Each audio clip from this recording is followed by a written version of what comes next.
amazing kind of problem here. It's not really a problem.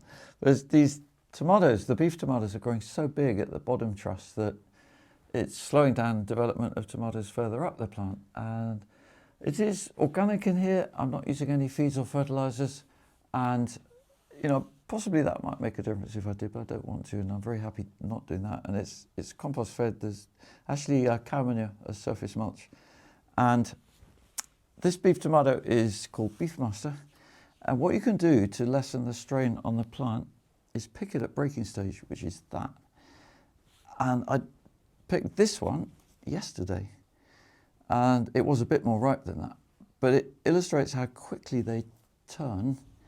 So beef tomatoes, I find, don't often snap off nicely off there, so I use a knife. But within a couple of days anyway, I would say that will become that. And then the tomato's not having to send any energy into the ones I've just harvested, and it can concentrate on these ones.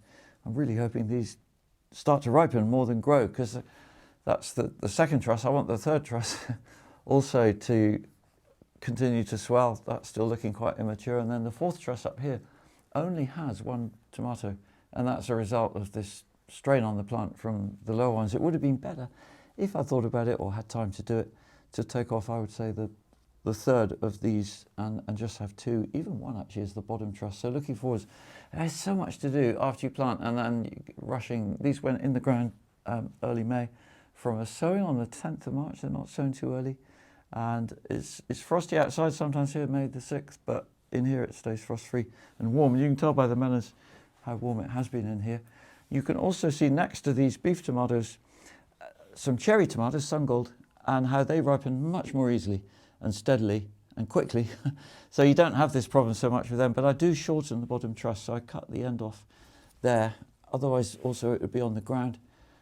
So there's a certain amount of pruning of trusses to do with tomatoes, as well as taking leaves off. You don't have to take this many leaf off. We took it partly for making the video, but that one would be a better example.